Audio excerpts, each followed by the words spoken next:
ಸಾರ್ವಜನಿಕ ಶಿಕ್ಷಣ ಇಲಾಖೆಯ ಸಾಕ್ಷರತಾ ಇಲಾಖೆ ವತಿಯಿಂದ ಈ ನಮ್ಮ ಸಮಗ್ರ ಶಿಕ್ಷಣ ಅಭಿಯಾನ ಕನ್ನಡ ಸಾಮಾಜಿಕ ಪರಿಶೋಧನಾ ಈಗ ನಮ್ಮ ಅಕ್ಷರಾಗಿ ಆಗ್ತಕ್ಕಂಥ ಅಧಿಕಾರಿ ಆಗ್ತಕ್ಕಂಥ ಚಂದ್ರಶೇಖರರು ಈ ಶಾಲೆ ವತಿಯಿಂದ ಸ್ವಾಗತವನ್ನು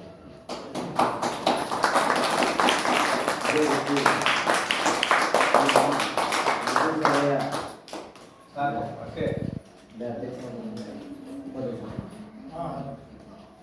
ಉಪದೇಶ ಆಗ್ತಕ್ಕಂಥ ಅಂಜನಡಿಯವರಿಗೂ ಈ ಶಾಲೆ ವತಿಯಿಂದ ಸ್ವಾಗತವನ್ನು ಕೊಡುತ್ತೇವೆ. ಅದೇ ರೀತಿ ಇಲ್ಲಿ ಈ ಶಾಲೆಯ ಸದಸ್ಯರಾಗ್ತಕ್ಕಂಥ ಎಲ್ಲರಿಗೂ ಶಾಲೆ ವತಿಯಿಂದ ಸ್ವಾಗತವನ್ನು ಕೊಡುತ್ತೇನೆ. ಅದೇ ರೀತಿ ಈ ಶಾಲೆಯಲ್ಲಿರ್ತಕ್ಕಂಥ ಮುಖಂಡಗಳಿಗೂ ಹಾಗೂ ಸಂಸ್ಕೃತಿಗಳಿಗೂ ಹಾಗೂ ನಮ್ಮ ಈ ಶಾಲೆಯ ನಮ್ಮ ರಮೇಶ್ವರವರು ಹಾಗೂ ನಮ್ಮ ಶಾಲೆಯ ಶಿಕ್ಷಕರಾಗ್ತಕ್ಕಂಥ ಅಚ್ಚಮ್ಮನವರಿಗೂ ಪಿಲ್ಲಮ್ಮನವರಿಗೂ ಹಾಗೂ ಮುದ್ದು ಮಕ್ಕಳಿಗೂ ಸ್ವಾಗತವನ್ನು ಕೋರುತ್ತಾ ಇಂದಿನ ಈ ಸಮರ ಶಿಕ್ಷಣ ಅಭಿಯಾನದಲ್ಲಿ ಇಲ್ಲಿ ಆಗ್ತಕ್ಕಂಥ ಕಾರ್ಯಕ್ರಮ ಅಂದ್ರೆ ಏನಪ್ಪ ಅಂದ್ರೆ ನಾವೆಲ್ಲ ತಿಳುವಳಿಕೆ ಬರೋದು ನಮ್ಮೆಲ್ಲರಿಗೆ ಪ್ರತಿಯೊಬ್ಬರು ತಿಳುವಳಿಕೆ ಬಂದು ಮಕ್ಕಳು ಕಲಿತಾ ಇದ್ದಾರಿಲ್ಲ, ಮಕ್ಕಳ ಮೇಲೆ ಪರಿಣಾಮ ವಿದ್ಯಾಭ್ಯಾಸದ ಬಗ್ಗೆ ಆದ ಇಲ್ಲ, ಅದೆಲ್ಲ ತಿಳ್ಕೊಂಡು ಸರ್ ಎಲ್ಲ ಅವ್ರು ಸರ್ವೆ ಮಾಡ್ತಾ ಇದ್ದಾರೆ. ಸರ್ವೆ ಮಾಡಿ ಯಾಕೆ ತಿಳುವಳಿಕೆ ಅಂತಕ್ಕಂಥ ಒಂದು ಅವರು ಇದು ಮಾಡ್ತಾ ಇದ್ದಾರೆ. ಅವರು ಅದಕ್ಕೆ ಇದೆಲ್ಲ ಕೇಳಿಬಿಟ್ಟು ಯಾಕೆ ಉದ್ದೇಶ ಅಂದ್ರೆ ಅವರು ನೀವೆಲ್ಲ ಶಾಲೆ ಮೇಲೆ ನಿಮ್ಮದು ಅಲ್ಲಿಗೆ ಇರಬೇಕು. ಮಕ್ಕಳು ಶಾಲೆ ಓದ್ತಾ ಇದ್ದಾರೆ, ಏನು ಮಾಡ್ತಾ ಇದ್ದಾರೆ ಮಕ್ಕಳು ಶಾಲೆ ಓದ್ತಂದ್ರೆ ನೀವು ಇದಕ್ಕೆ ಹೋಗ್ಬಿಡ್ತೀವಿ, ಬಂದು ಹೋಗ್ಬಿಡ್ತೀವಿ. ಸಂಜೆ ಬಂದರೆ ಅಟ್ಲೀಸ್ಟ್ ಶಾಲೆಗೆ ಏನು ಬರ್ತಾರ, ಏನು ಏನು ಏನು ಕೊಟ್ಟು ಹೋಮ್ವರ್ಕ್ ಕೊಡ್ತಾರ ಅಂತಕ್ಕಂಥ ಅಷ್ಟೇ ಹೋಗಿ ಮಕ್ಕಳು ನಾವು ಕಲಿತೆ ಎಲ್ಲ ಕಲಿತೆ ಎಲ್ಲರೂ ಕಲಿತೆ ಮಾಡಿದ್ರೆ ಮಕ್ಕಳು ಇದು ಆಗ್ತಾವ. ಬರೀ ಶಾಲೆ ಕಲಿದ್ರೆ ಹಂಗೆ ಆಗಲ್ಲ. ಮನೆಗೂ ಮಕ್ಕಳಿಗೆ ಏನು ಮಾಡಬೇಕು, ಏನು ಕೊಡೋದು ಮಕ್ಕಳಿಗೆ ಇವಾಗ ಶಾಲೆಗೆ ಏನು ಇವಾಗ ಏನು ಬರೀರಿ ಹೋಮ್ವರ್ಕ್ ಏನು ಕೊಡ್ತಾರ ಅಷ್ಟೇ ಸ್ವಲ್ಪ ಕೇಳಿದ್ರೆ ಮಕ್ಕಳು ಏನು ಮಾಡ್ತಾರೆ ಅವರು ಬರೀಬೇಕು ಉತ್ಸಾಹ ಬರ್ತದೆ ಮಕ್ಕಳಿಗೆ. ನಮ್ಮ ಮನೆಯನ್ನು ಬಿಡಲ್ಲ ಶಾಲೆ ಬಿಡಲ್ಲಪ್ಪ ಅಂತಕ್ಕಂಥ ಒಂದು ಇದರಿಂದ ಆ ಮಕ್ಕಳಿಗೆ ಕಲಿತಕ್ಕಂಥ ಉತ್ಸಾಹ ಬರ್ತದೆ. ಅದಕ್ಕೆ ಈ ಎಲ್ಲ ಮಾಹಿತಿಯನ್ನು ತಿಳಿಸಿ ಹೇಳ್ತಾರೆ ಸರ್, ಯಾವ ರೀತಿ ನಾವು ಮಕ್ಕಳು ಹೋಗ್ಬೇಕು, ಶಾಲೆ ಮುಂದುವರಿಸಬೇಕು, ಮಕ್ಕಳಿಗೆ ನಾವು ಯಾವ ಮುಂದುವರಿಸಬೇಕಂತ ಒಂದೆಲ್ಲ ಆಲೋಚನೆಯನ್ನು ಮುಂದಿನ ಆಲೋಚನೆ ಸರ್ ಹೇಳ್ತೀನಿ ಸರ್. ಇಷ್ಟೇ ನಾನು ದಯವಿಟ್ಟು ಈ ವೇದಿಕೆ ಮೇಲೆ ಆಸಕ್ತರಾಗಿರ್ತಕ್ಕಂಥ ಎಲ್ಲ ಗುರು ಹಿರಿಯರು ಪಾಲಕರಿಗೂ ನಮಸ್ಕರಿಸುತ್ತಾ ಇದು ಸಾಮಾಜಿಕ ಪರಿಶೋಧನೆ ಪಾಲಕರ ಮತ್ತು ಪೋಷಕರ ಸಭೆ ಇದ್ದಿರ್ತಕ್ಕಂಥ ಇವತ್ತಿನ ದಿವಸ ನಮ್ಮ ಶಾಲೆಯಲ್ಲಿ 4 ದಿವಸಗಳ ಸತತವಾಗಿ ಪರಿಶೀಲನೆ ಮಾಡೋದ್ರ ಮುಖಾಂತರ 4 ದಿವಸ ನಾವು ಹೊರಗಿದ್ದಾಗೆ ನೋಡಿದ್ದೀವಿ. ಶಾಲೆ 4 ದಿವಸ ಮಾತ್ರ ನೀವು ಶಾಲೆಯಲ್ಲಿ ಬಂದೀವಿ. ಬಟ್ ಇನ್ನೂ 2 ದಿವಸ ಇಲ್ಲಿ ಪ್ರಚೇತನೆ ಇರ್ತಕ್ಕಂಥದ್ದು ಐತಿ. ಅದರ ಜೊತೆಗೆ ನಿಮ್ಮ ಶಾಲೆಯಲ್ಲಿ ಇರ್ತಕ್ಕಂಥದ್ದು ಇರೋದೇ 23 ಮಕ್ಕಳು ಐತಿ. ಬಟ್ ಬೇರೆ ಶಾಲೆಗೆ ನಿಮ್ಮ ಶಾಲೆಗೆ ವ್ಯತ್ಯಾಸ ನೋಡ್ಬೇಕಂದ್ರೆ ಈ ಶಾಲೆಯಲ್ಲಿ 23 ಮಕ್ಕಳು ಕಟ್ಟಿಗೆ ಬರ್ತಾವೆ, ಭಾಳ ವಿಶೇಷತೆ ಅಂತಂದ್ರೆ. ಬಟ್ ಬೇರೆ ಶಾಲೆಯಲ್ಲಿ 1-2 ಮಕ್ಕಳು ಆಬ್ಸೆಂಟ್ ಇದ್ದಾವ, 50% ಆಬ್ಸೆಂಟ್ ಇದ್ದಾವ. ನಮ್ಮ ಹಾಜರಾತಿಗೆ ನೀವು ಸ್ಯಾಮ್ಸ್ ಹಾಜರಾತಿಗೆ ನಾನು ನೋಡಿರ್ತಕ್ಕಂಥ ದಾಖಲಾತಿಗೆ ಭಾಳ ಡಿಫ್ರೆಂಟ್ ಐತಿ. ನಾವು ಎಲ್ಲ ಒಂದಕ್ಕೊಂದು ಸೆಟಲ್ಮೆಂಟ್ ಇದ್ದೀವಿ ಅಷ್ಟೇ. ನಾವು ಈಗ 345 ಮಕ್ಕಳು ಇದ್ದ ನೋಡಿ ನಾಳೆ ಬೇರೆನೇ ಐತಿ. ಪ್ರೆಸೆಂಟ್ ನಾವು ಹಾಜರಿ ತೊಗೊಂಡ ಮಕ್ಕಳ ಸಂಖ್ಯೆನೇ ಬೇರೆ ಐತಿ. ನೀವು ಸ್ಯಾಟ್ನ ತೊಗೊಂಡಿರ್ತಕ್ಕಂಥ ಹಾಜರಾತಿನೇ ಬೇರೆ ಐತಿ, ನೀವು ಹಾಜರಿಯಲ್ಲಿ ತೊಗೊಂಡಿರ್ತಕ್ಕಂಥ ಹಾಜರಾತಿನೇ ಬೇರೆ ಐತಿ. ಇದು ಎಲ್ಲ ಒಂಥರ ವ್ಯತ್ಯಾಸ ಐತಿ. ಬಟ್ ನಿಮ್ಮಲ್ಲೇ ಇದ್ದಿರ್ತಕ್ಕಂಥದ್ದು ಪರ್ಫೆಕ್ಟ್ ಆಗಿ ಚೆನ್ನಾಗೈತಿ, ಏನು ಪ್ರಾಬ್ಲಮ್ ಇಲ್ಲ. ಮಕ್ಕಳು ಚೆನ್ನಾಗಿದ್ದಾವೆ, ಆಕ್ಟಿವಿಟೀಸ್. ನಾವು ಶಾಲೆ ಇರೋದು ಶಿಕ್ಷಕರಿರೋದು ಮತ್ತು ಮಕ್ಕಳ ವಿದ್ಯಾಭ್ಯಾಸಕ್ಕೋಸ್ಕರ ಇರೋದಿಲ್ಲ. ಅದರ ಜೊತೆಗೆ ನಾವು ಚೆನ್ನಾಗಿ ಎಲ್ಲರೂ ಸರಿ ಒಂದು ವ್ಯವಸ್ಥೆ ನೋಡ್ತಾ ಇದ್ದೀವಿ. ಬಟ್ ಇಲ್ಲಿ ಇದ್ದಿರ್ತಕ್ಕಂಥ ಇರೋದು 4-5 ಮಂದಿ ಪಾಲಕರು ಅಷ್ಟೇ ಇದ್ದೀವಿ. ನೀವು 5 ಮಂದಿ ಪಾಲಕರು ಇದ್ದಂಗೆ 23 ಪಾಲಕರು ಇದ್ದಂಗೆ ನಮ್ಮ ದೃಷ್ಟಿಯಲ್ಲಿ ಇವತ್ತು ಏನೇ ಇದ್ರೂ ಸರಿಪಡಿಸ್ತಕ್ಕಂಥ ಒಬ್ಬರು ಜವಾಬ್ದಾರಿ ಇರ್ತದೆ, ಇಡೀ ಶಾಲೆನೇ ಉದ್ಧಾರ ಆಗ್ಬಿಡ್ತದೆ. ಈ ಶಾಲೆಯಲ್ಲಿ ಇದ್ದಿರ್ತಕ್ಕಂಥದ್ದು ಒಂದು ಫಸ್ಟ್ ಸಮಸ್ಯೆ ಇದ್ದದ್ದು ಕಂಪೌಂಡ್ ಚೆನ್ನಾಗಿಲ್ಲ.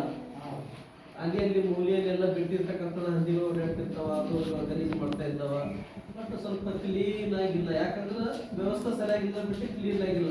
ಅದಕ್ಕೆ ಶಾಲೆ ಒಂದು ಅಡ್ಕೊಂಡು ಒಳಗೆ ಚೆನ್ನಾಗಿರ್ಬೇಕು.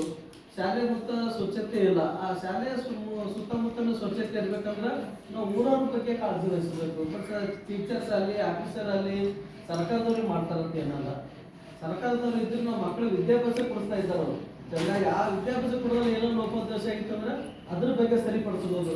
ಈ ಶಾಲೆ ಸುತ್ತಮುತ್ತ ಗಲೀಜಾಗ್ತಕ್ಕಂಥದ್ದು ಸ್ವಚ್ಛತೆ ಇಲ್ಲದು, ಶಾಲೆ ಒಳಗೆ ಸ್ವಚ್ಛತೆ ಇಲ್ಲ, ಅದು ಬೇರೆ ಬೇರೆ ನೀರಿನ ಸಮಸ್ಯೆ ಬೇರೆ ಬೇರೆ ಸಮಸ್ಯೆಗಳಿರ್ತಾವೆ. ಅವೆಲ್ಲ ಸರಿಪಡಿಸಬೇಕಂದ್ರೆ ನಮ್ಮ ಪಾಲಕರು ಭಾಳ ಮುಖ್ಯವಾಗಿರ್ತಾರೆ. ನಾವು ಪಾಲಕರಾಗಿರ್ತಕ್ಕಂಥ ನಾವು ಮಕ್ಕಳಿಗೋಸ್ಕರ ಹಗಲು ದುಡಿತಾ ಇರ್ತೀವಿ. ನಾವು ದುಡ್ಡಿರ್ತಕ್ಕಂಥ ಯಾವುದೇ ಒಂದು ರೂಪಾಯಿ ಬೇರೆದವರಿಗೆ ಯಾರಿಗೂ ಖರ್ಚು ಮಾಡಂಗಿಲ್ಲ. ಅದಕ್ಕೆ ನಾವು ಮಕ್ಕಳು ವಿದ್ಯಾಭ್ಯಾಸ ಚೆನ್ನಾಗಿ ನಡೆದ್ರೆ ಮಾತ್ರ ನಾವು ದುಡ್ಡಿರ್ತಕ್ಕಂಥ ಶ್ರಮ ಸಫಲ ಆಗಲಿಕ್ಕೆ ಸಾಧ್ಯ ಆಗ್ತದೆ. ಅದಕ್ಕೆ ತಾವು ಪಾಲಕರಾಗಿರ್ತಕ್ಕಂಥ ಮುಂದಿನ ಒಂದು ದಿನದಲ್ಲಿ ಹೆಚ್ಚಿನ ಒಂದು ಕಂಪೌಂಡ್ ಮಾಡ್ತಕ್ಕಂಥ ವ್ಯವಸ್ಥೆ ಮಾಡಿದ್ರೆ ನಾ ಈಗಾಗಲೇ ಪಂಚಾಯತ್ ಮಾತಾಡಿದ್ದೀನಿ. ಸಣ್ಣ ನಿಮ್ಮ ಪಂಚಾಯತಿಯಲ್ಲಿ ಅದ್ರ ಬಗ್ಗೆ ಚರ್ಚೆ ಮಾಡಿದ್ದೀನಿ. ಬಟ್ ಇವತ್ತು ಚರ್ಚೆ ಬೆಳಗ್ಗೆ ಅಲ್ಲೇ ಮಾಡಿ ಬಂದಿದ್ದೀನಿ. ಬಟ್ ನಾಳೆ ಇನ್ನೊಂದು ಚರ್ಚೆ ಮಾಡ್ತೀವಿ. ನೆಕ್ಸ್ಟ್ ಪ್ಲಾನ್ ಇದ್ದಾಗ ನಿಮ್ಮ ಟಿವಿನ ಸ್ವಲ್ಪ ಇದು ಕಂಪೌಂಡ್ ಆಯ್ತು, ಅದಕ್ಕೆ ಜಾಸ್ತಿ ಇದೇನಿಲ್ಲ. ಅದ್ರ ಜೊತೆಗೆಲ್ಲ ಕಂಪೌಂಡ್ ಕಂಪ್ಲೀಟ್ ಮಾಡ್ತಕ್ಕಂಥ ವ್ಯವಸ್ಥೆ ಅವ್ರಿಗೆ ಹೇಳ್ತೀನಿ. ಬಟ್ ನೀರಿಂದ ಒಂದು ನೀರು ಬರ್ತಾ ಇದ್ದಾವ. ಬಟ್ ನಾವು ಬಂದಾಗ ಶೌಚಾಲಯಕ್ಕೆ ನೀರು ಬರ್ಲಕ್ಕಂತವ. ಆ ನೀರು ಶೌಚಾಲಯ ಮಕ್ಕಳು ಬಳಕೆ ಮಾಡಕ್ ಕೊಡ್ಬೇಕು. ಯಾವ್ದು ಶಾಲೆಗೆ ಮಕ್ಕಳು ಅವರು ಶೌಚಾಲಯ ಬಳಕೆ ಮಾಡಕ್ ಕೊಟ್ರೆ ಅಂದ್ರೆ ಅವಾಗ ಮುಂದಿನ ಫ್ಯೂಚರ್ದಾಗ ನಾವು ಮಕ್ಕಳು ಅವಾಗ ನಾವು ಮೂರು ಕಡೆ ಎಲ್ಲ ಸಾಧ್ಯ ಆಗ್ತದೆ. ಇವತ್ತು ನಾವು ಹೆಂಗಿದ್ದೀವಿ ಹಂಗೆ ಇರ್ತಂದ್ರೆ ಮುಂದಿನ ಮಕ್ಕಳು ನಮ್ಮ ಕಾರ್ಮಿಕ ಆಗಿರ್ತಾವೆ. ನಮ್ಮ ಸ್ವಲ್ಪ ಬರಂಗಿಲ್ಲ ಮಕ್ಕಳಿಗೆ. ಈಗಿನ ನಿಂದೆ ಅವ್ರಿಗೆ ಶೌಚಾಲಯ ಬಳಸೋದು ಕಲಿಸ್ತೀವಿ ಅಂದ್ರೆ ಮುಂದೆ ಆಟೋಮೆಟಿಕ್ ಅವ್ರ ಮನೆಯಾಗ ಶೌಚಾಲಯ 100% ಇರ್ತದೆ. ಅವಾಗ ನಮ್ಮ ಗ್ರಾಮ ಸ್ವಚ್ಛತೆಯಿಂದ ಇರ್ಲಕ್ಕೆ ಸಾಧ್ಯ ಆಗ್ತದೆ. ಅದಕ್ಕೆ ಕಂಪಲ್ಸರಿ ಎಲ್ಲರಿಗೂ ಶೌಚಾಲಯ ಬಳಸೋದಕ್ಕೆ ಕಡ್ಡಾಯವಾಗಿ ರೂಲ್ಸ್ ಮಾಡಬೇಕು. ಬಟ್ ನೀರು ಬರ್ತಕ್ಕಂಥ ವ್ಯವಸ್ಥೆ ನೀರಿನ ವ್ಯವಸ್ಥೆ ಮಾಡ್ಕೋಬೇಕು. ಅದು ತಿಳುವಳಿಕೆ ಶಾಲೆಯಲ್ಲಿ ಕಲಿಸ್ತಕ್ಕಂಥದ್ದು ದೊಡ್ಡ ಮುಖ್ಯವಾದ ಶಿಕ್ಷಣ ಆಗಿರ್ಬೋದು. ಅದು ಈಗಾಗಲೇ ಚರ್ಚೆ ನಡೀತಾ ಇದ್ರು. ಬೇರೆ ಬೇರೆ ಕಡೆ ಇನ್ಸ್ಟಿಟ್ಯೂಟ್ ಬರ್ತಾ ಇರ್ತಾರೆ. ಈಗೆಲ್ಲ ನಿಮ್ಮ ಮನೆ ಕಜ್ಜಿ ಹೋದ್ರೆ ಎಲ್ಲ ಬೇರೆದವ್ರು ಬರ್ತಾ ಇರ್ತಾರೆ. ಹೊರಗಿಂದ ಊರು ಸರ್ಚ್ ಮಾಡೋರು ಇರ್ತಾರೆ, ಸ್ಕೂಲ್ ಸರ್ಚ್ ಮಾಡೋರು ಇರ್ತಾರೆ, ಹಾಸ್ಪಿಟಲ್ ಆಯ್ತು, ಬೇರೆ ಬೇರೆ ಸರ್ತಿ ಎಲ್ಲರೂ ಒಂದೊಂದೊಂದು ವರದಿ ಕೊಡ್ತಾ ಇರ್ತಾರೆ. ಆ ವರದಿ ಕೊಡ್ತಕ್ಕಂಥ ಎಲ್ಲರೂ ನಾವೇ ಕೆಲಸ ಮಾಡೋರು ಇರ್ತೀರಿ. ಆ ವರದಿನ ನಮ್ಮದು ನಿಷ್ಕಾಳಜಿ ಒಬ್ಬೊಬ್ರು ತೋರಿಸ್ತಾ ಇದ್ರು. ಅದು ಕಾಳಜಿ ತೋರ್ಲಾರ್ದ ಇದನ್ನು ನೋಡ್ಕೋಬೇಕಂದ್ರೆ ನಾವು ಸ್ವಲ್ಪ ಮಕ್ಕಳು ಚೆನ್ನಾಗಿ ಶಿಕ್ಷಣ ಕೊಟ್ಟೇವಂದ್ರೆ ಅದು ಬದಲಾವಣೆಗೆ ಸಾಧ್ಯ ಆಗ್ತದೆ. ನಾವು ಒಂದ್ಸಲ ಹೆಣ್ಮಕ್ಳು ಮನೆ ಶೌಚಾಲಯ ಬಳಸೋದಂದ್ರೆ ನಮ್ಮದು ಹೊರಗೋದ್ರೆ ಸಾಧ್ಯನೇ ಇಲ್ಲ. ಗಂಡಸು ಮಕ್ಕಳಲ್ಲಿ ಹೆಣ್ಮಕ್ಳ ಶೌಚಾಲಯ ಒಂದು ವೇಳೆ ಮನೆಗಿತ್ತಲ್ಲ ಹೊರಗೆ ಹೋಗೋಕೆ ಸಾಧ್ಯ ಇರಲ್ಲ. ಅವ್ರಿಗೆ ಮನೆಯದು ಶೌಚಾಲಯ ಖರಾಬ್ ಆದ್ರೂ ಉದ್ದೇಶ ಸರಿಯಾಗಿದ್ದು ಹೊರಗೆ ಹೋಗಲ್ಲ. ಯಾಕಂದ್ರೆ ಅದಕ್ಕೆ ಯಾರು ಬಿಟ್ಟಿರ್ತಾರೆ ಸಿಸ್ಟಮೆಟಿಕ್ ಅವ್ರದ್ದು ಮನೆಯಲ್ಲಿ ಅವರಿಗೆ ಅದಕ್ಕೊಂದು ಬದ್ಧವಾಗಿದ್ದಿರ್ತಾರೆ. ಅದಕ್ಕೆ ನಾವು ಒಂದು ಸಲ ಮಕ್ಕಳಿಗೆ ಬಳಸ್ತಕ್ಕಂಥ ವ್ಯವಸ್ಥೆ ಬೆಳೆಸಿಬಿಟ್ಟೇವ್ರೆ ಅವಾಗ ಊರು ನೈರ್ಮಲೀಕರಣ. ಯಾಕೆ ಊರು ನೈರ್ಮಲೀಕರಣ ಆಗಲ್ಲ ಅಂದ್ರೆ ತಿಳುವಳಿಕೆ ಎಲ್ಲ ಕಡೆ ಕಮ್ಮಿ ಆಗದ. ನಾವು ತಂದೆ ತಾಯಿ ಮತ್ತು ಪಾಲಕ ಪೋಷಕರಿದ್ರೆ ಅವ್ರನ್ನ ತಿಳುವಳಿಕೆ ಕಡಿಮೆ ಆದಷ್ಟೇ ನಾವು ಊರಲ್ಲಿ ನಾವು ಕೆಲಸ ಮಾಡ್ತೀವಿ. ಮಕ್ಕಳಿಗೂ ಅದೇ ರೀತಿ ನಾವು ಕಲಿಸೋದು ಉಪಯೋಗಿಲ್ಲ. ಮಕ್ಕಳಿಗೂ ಶಿಕ್ಷಣ ಕಲಿಸ್ತಕ್ಕಂಥ ಆ ಶಿಕ್ಷಣದ ಜೊತೆಗೆ ಕೆಲವು ಮೌಲ್ಯಗಳು ಏನವ ಮೌಲ್ಯಗಳನ್ನು ಕಲಿಸಬೇಕಾದ್ರೆ ಸ್ವಚ್ಛತೆ ಕಲಿಸಬೇಕು, ಸಂಸ್ಕಾರ ಕಲಿಸಬೇಕು, ಹಾವ ಭಾವ ಕಲಿಸಬೇಕು, ವೇಷಭೂಷಣ ಕಲಿಸಬೇಕು, ನಡೆ ನುಡಿ ಕಲಿಸಬೇಕು, ಮಾತಾಡತಕ್ಕಂಥ ಮರ್ಯಾದೆಯಿಂದ ಅದು ಕಲಿಸಬೇಕಲ್ಲ. ಅದು ಶಿಕ್ಷಣದಾಗಿ ಬರ್ತಕ್ಕಂಥ ಇವೆಲ್ಲ ಬಿಟ್ಟ ಕಷ್ಟ ಬರೀಲಕ್ಕ ಹೋದಾಗ ಬರ್ತಂದು ಏನು ಮಾಡೋದು, ಮಾತಾಡಕ್ಕೆ ಚೆನ್ನಾಗಿ ಬರ್ಲಿಲ್ಲ ಏನು ಮಾಡೋದು, ಮರ್ಯಾದೆ ಇಲ್ಲದಾಗಂತ ಯಾರು ಬರ್ತಾರೋ ರೆಸ್ಪಾನ್ಸ್ ಮಾತಾಡೋಂಗೆ ವ್ಯವಸ್ಥೆ ಇರಬೇಕು. ಆ ವ್ಯವಸ್ಥೆ ಬೆಳೆಸ್ತಕ್ಕಂಥದ್ದು ನಮ್ಮ ಶಿಕ್ಷಣದ ವ್ಯವಸ್ಥೆ ಐತೆ. ನಾವು ಪಾಲಕರದ್ದು ಭಾಳ ಕರ್ತವ್ಯ ಐತಿ. ನಮ್ಮ ಪಾಲಕರು ಭಾಳಷ್ಟು ಶಾಲೆಗಳ ಬಗ್ಗೆ ನಿಗಾನೇ ಇಲ್ಲ. SDMC ಮಾಡ್ತಾ ಇರ್ತೀವಿ. ಸುಮ್ಮನೆ ಬರೇ ನಾಮಕ ವ್ಯವಸ್ಥೆಗೆ SDMC ಐತೆ. SDMC ಇರೋದು ಮಕ್ಕಳ ಕಲಿಕೆ ಬಗ್ಗೆ 100% ಅನ್ನೋದಿಲ್ಲ. ಮಕ್ಕಳಿಗೆ ಸ್ವಲ್ಪ ಕಾಂಪಿಟೇಷನ್ ಮಾಡಬೇಕು, ನಿಬಂಧನ ಸ್ಪರ್ಧೆ ಮಾಡಬೇಕು, ರಸಪ್ರಸಂಗ ಸ್ಪರ್ಧೆಗಳು ಮಾಡಬೇಕು. ಪ್ರಥಮ ದರ್ಜೆ ಸೆಕೆಂಡ್ ದರ್ಜೆ ಬಂದಿರತಕ್ಕಂಥದ್ದು ಆಗಸ್ಟ್ 15ನೇ ತಾರೀಕಿನ ಬಹುಮಾನ ಕೊಡ್ತಕ್ಕಂಥ ವ್ಯವಸ್ಥೆಗಳು ಮಾಡಬೇಕಲ್ಲ SDMCದವರು. ಮಕ್ಕಳ ಕ್ರಿಯೇಟಿವಿಟಿ ಬೆಳೆಸ್ಬೇಕು ಅವ್ರು 10ನೇ ತನಕ ಮುಗಿಯೋವರೆಗೆ. ಆ ವ್ಯವಸ್ಥೆ ಮಾಡಬೇಕು. ನಾವು ಬರೀ SDMCದಾಗ 1 ಥರ್ಡ್ ಸೆಕೆಂಡ್ ಥರ್ಡ್ 3 ಸಲ ಆಗೋದು ಇನ್ನೇ SDMC ಆಗ್ತದ. ಯಾಕೆ ಆಗ್ತದೆ ಅಂತಂದ್ರೆ ರಾಜಕೀಯ ವ್ಯವಸ್ಥೆ ಬೆಳ್ಕೊಂಡು ಬಿಡ್ತಾರೆ. ಈ ಶಾಲೆಯಲ್ಲಿ ಯಾವುದೇ ರೀತಿ ರಾಜಕೀಯ ವ್ಯವಸ್ಥೆ ಬೆಳೆಸೋದು ಬೇಡ. ಈ ಶಾಲೆಯಲ್ಲಿ ಏನೂ ಸಿಗಂಗಿಲ್ಲ. ನಿಮ್ಗೆ ಯಾವುದೇ ರೀತಿ ದುಡ್ಡು ಬರೋಂಗಿಲ್ಲ, ಏನೂ ಅನುದಾನ ಬರೋಂಗಿಲ್ಲ, ಯಾವ ರೀತಿ ಏನೂ ಬರೋಂಗಿಲ್ಲ ಈ ಶಾಲೆಗೆ ಬೆಳೆಸ್ಲಕ್ಕ. ಅದಕ್ಕೆ ನಾವು ಪ್ರತಿಷ್ಠೆಯಾಗಿ ಏನು ಮಾಡಿದ್ರೆ SDMC ರಚನೆ ಮಾಡಿದಾಗ ಶಾಲೆಗಳ ಹಾಳಾಗತಕ್ಕಂಥ ವ್ಯವಸ್ಥೆ ಅದ. ಆ ವ್ಯವಸ್ಥೆ ಕರ್ಬಿಡೋಣ. ಶಾಲೆ SDMC ರಚನೆ ಆಯ್ತಂದ್ರೆ ಏನು ಬದಲಾವಣೆ ಮಾಡಿಕೆ ಏನಾಯ್ತಂದ್ರೆ ಎಲ್ಲ ಪಾಲಕರು SDMC ಕೊಟ್ಟು ಚರ್ಚೆ ಮಾಡ್ರಿ. 1 ತಿಂಗಳಲ್ಲಿ 2 ತಿಂಗಳು 3 ತಿಂಗಳು ಒಂದೊಂದು ಕಾರ್ಯಕ್ರಮ ಮಾಡ್ತಕ್ಕಂಥ ವ್ಯವಸ್ಥೆ ಮಾಡ್ರಿ. ಸಣ್ಣ ಸಣ್ಣ ಹೆಣ್ಮಕ್ಳು ಇರ್ತಾರೆ, ರಂಗೋಲಿ ಸ್ಪರ್ಧೆಗಳು ಇಡ್ರಿ, ನಿಬಂಧ ಸ್ಪರ್ಧೆ, ಬೇರೆ ಬೇರೆ ಸ್ಪರ್ಧೆಗಳು ಇರ್ತಾರೆ ಬರ್ರಿ. ಬಟ್ ಅವ್ರಿಗೆ ಕ್ರಿಯೇಟಿವಿಟಿ ಚೇಂಜಸ್ ಆಗ್ತಾವ. ಒಂದು ಸಲ ಒಂದು ವಿದ್ಯಾರ್ಥಿ ಮುಂದೆ ಬರ್ಬೇಕಂತ ಹಿಂದಿ ಬಿಡಕಂತ ಮುಂದೆ ಬರ್ಬೇಕಂತಂದ್ರೆ ಅವ್ರ ಜೀವನದಾಗ ಅವರು ಬದಲಾವಣೆ ಆಗ್ಲಿಕ್ಕೆ ಮುಂದೆ ಬರ್ಲಿಕ್ಕೆ ಸಾಧ್ಯ ಆಗ್ತದೆ. ಅವ್ರು ಈ ಹಂತದಲ್ಲಿ ಕಲಿಸ್ಕೊಂಡಿನಂದ್ರೆ ಮುಂದೆ ನಾವು ಏನು ಮಾಡಕ್ಕೆ ಸಾಧ್ಯ ಆಗಿಲ್ಲ. ಅದಕ್ಕೆ ಇಷ್ಟು ನಾನು ನಿಮ್ಗೆ ಹೇಳ್ತಕ್ಕಂಥದ್ದು ಉದ್ದೇಶ ಐತಿ. ಮಕ್ಕಳು ಚೆನ್ನಾಗಿ ಬೆಳೆಸ್ತಕ್ಕಂಥ ವ್ಯವಸ್ಥೆ ಮಾಡೋಣ. ಮಕ್ಕಳು ಚೆನ್ನಾಗಿ ಬೆಳೆಸಿದ್ರೆ ಮಾತ್ರ ನಾವು ದುಡಿದಿರ್ತಕ್ಕಂಥ ಶ್ರಮ ಮಾತ್ರ ಸಫಲ ಆಗೋದಕ್ಕೆ ಸಾಧ್ಯ ಆಗ್ತದೆ. ಇದು ನಂದು 100ಕ್ಕೆ 100 ಹೇಳ್ತಕ್ಕಂಥದ್ದು ನನಗೆ ಗ್ಯಾರಂಟಿ. ಅದ್ರ ಜೊತೆಗೆ ನಾವು ಶಿಕ್ಷಕರು 2 ಶಾಲೆ ಚೆನ್ನಾಗಿದ್ದಾರೆ. ಬಟ್ ಬಿಸಿ ಊಟ 2ಕ್ಕೆ ಕೂಡಿ ಒಂದೇ ಐತಿ. ಬಿಸಿ ಊಟ 2ಕ್ಕೆ ಒಂದೇ ಐತೆ. ಬಟ್ ಬಿಸಿ ಊಟ ಅವರು ಚೆನ್ನಾಗಿ ನೋಡ್ಕೊಂಡು ನಡೆದಿದ್ದಾರೆ. ಬಟ್ ನಿಮ್ಮ ಸಪ್ರೇಟಾಗಿ ಕೋಣೆಯಲ್ಲ ಬಿಸಿ ಹೋಗೋದು. ಆ ಕೋಣೆನ ನೀಟಾಗಿ ಚೆನ್ನಾಗೈತೆ ಮಾಡಿ ಇಕ್ಕಿರಿ ಅಂತ ಕ್ಲಿಯರ್ ಮಾಡ್ತಿದ್ವಿ.